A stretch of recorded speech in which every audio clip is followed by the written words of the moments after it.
Boa tarde, oitavo ano, como é que vocês estão? Eu espero que todos estejam muitíssimo bem, tá? Bom, pessoal, eu tenho noção que eu passei bem muitas atividades para vocês essa semana, né? E principalmente semana ontem, no caso, eu passei atividade de inglês, e a atividade de inglês é um pouquinho, digamos assim, ela não é tão grande, mas como vocês têm que copiar e prestarem atenção no uso do does, que é algo relativamente novo para vocês, né? Na verdade, não é relativamente, é novo para vocês, tenho certeza disso. Vou dar um tempinho a mais e a gente não vai se esforçar tanto hoje nas atividades, tá? Então, eu espero vocês na transição de tela, na página, certo? Lembrando a vocês que a gente parou aí no quinto da página 58, né? A gente passou figuras de linguagem, parou aí no quinto. E antes, um pouquinho antes da reflexão sobre o uso da língua, a gente vai voltar justamente lá, certo? Espero vocês no reflexão sobre o uso da língua na página 58. Bom,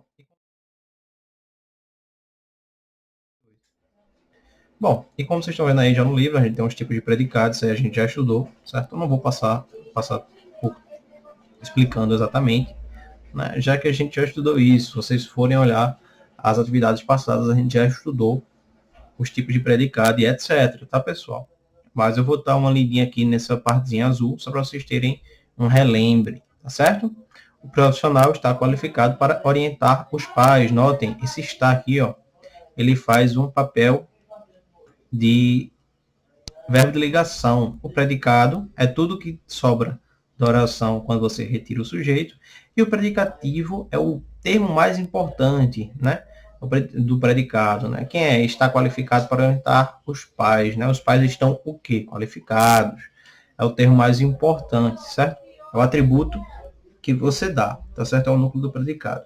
E aí, diferentemente, se o predicado a depender dos núcleos de predicado, eles podem ser nominais, verbais, verbonominais, tá certo, pessoal? É aquela mesma história, tá certo? Nesse caso aí, quando qualificado é, de certa forma, é um adjetivo, né? Então, vira o que a gente chama de predicativo nominal, certo?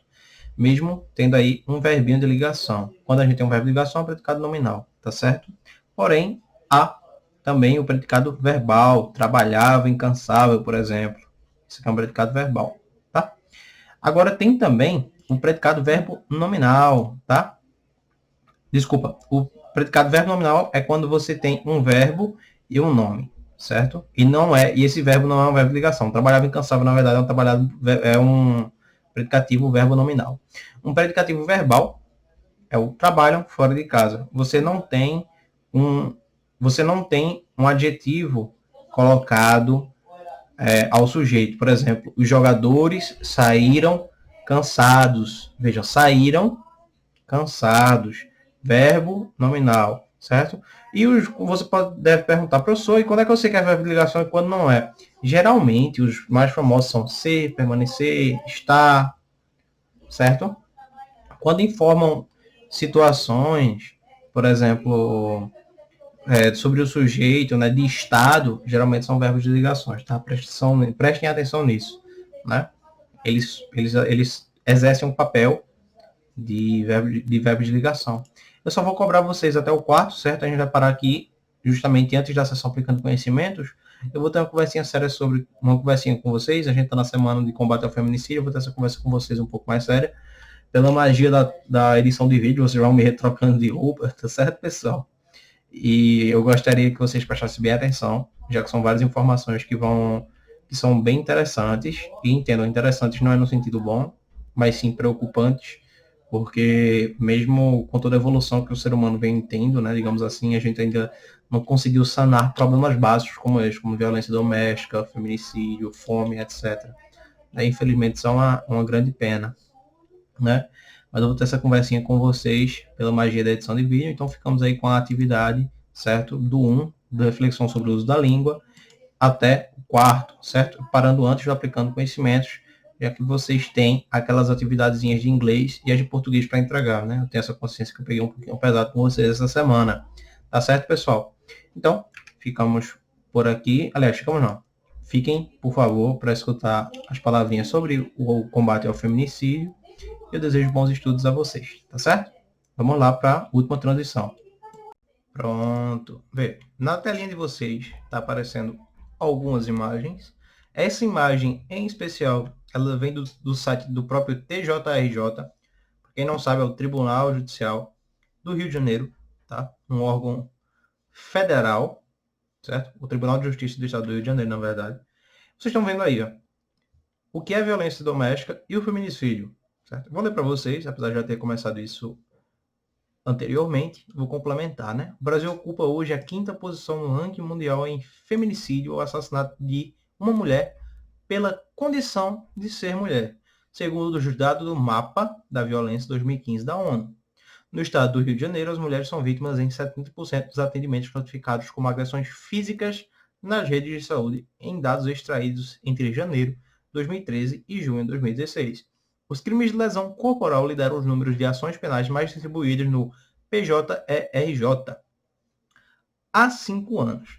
Segundo o relatório de dados compilados que analisa os processos decorrentes de violência doméstica do PJERJ. O agressor é conhecido ou parente das vítimas em 64,2% das notificações, e a residência da vítima é onde ocorre 52,7% dos casos, certo? E aí a gente tem um texto, não é exatamente um texto não verbal, mas a gente tem uma imagem com alguns dados, né? Violência doméstica e familiar contra a mulher, 157.012 processos em 5 anos. Lidera o número de ações penais mais distribuídos nos juizados de violência doméstica e familiar contra a mulher. Lesão corporal. Pronto. O que eu queria dizer a vocês é, vejam, o Brasil lidera o 5º lugar no ranking mundial da violência doméstica da mulher apenas por ela ser mulher. É com aquele assunto que eu comecei com vocês na atividade de inglês, tá, pessoal? Isso acontece. Deixa eu ajeitar só o meu fonezinho, quase cai aqui. Pronto, beleza. O que acontece? Ah, professor, não é fácil de lidar com isso? Não é só a mulher denunciar? A gente não vê aí campanhas denuncie, não fique calado? Sim e não, tá, pessoal? Para vocês que são um pouco mais novos, talvez isso seja uma coisa fácil de se resolver, mas não é. Tem relacionamentos abusivos em que a pessoa se torna dependente daquela pessoa que maltrata, por mais estranho que isso pareça, tá? Quando vocês crescerem, vocês vão entender um pouco melhor. Mas há casos em que a pessoa, mesmo sendo maltratada, continua gostando daquela pessoa e é dependente daquela pessoa. Porque aquela pessoa vai lá, lhe maltrata, você se sente mal, mas depois aquela pessoa vem e lhe dá um buquê ou uma coisa, e você acaba passando pano e isso continua infinitamente. Isso é muito triste, tá?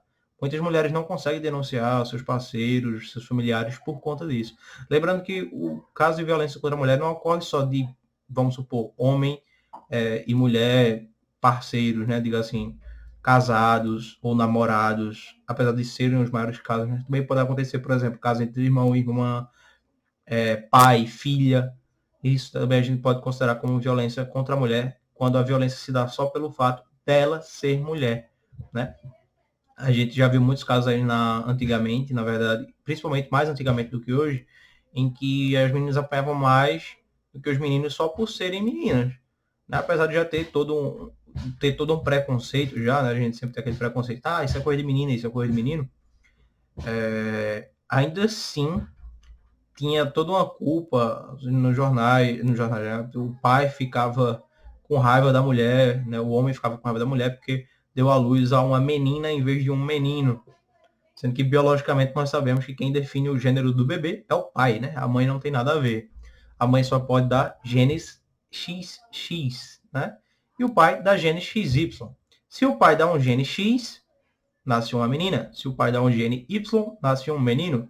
Então, quem define o gene do feto, na verdade, é o pai, não a mulher.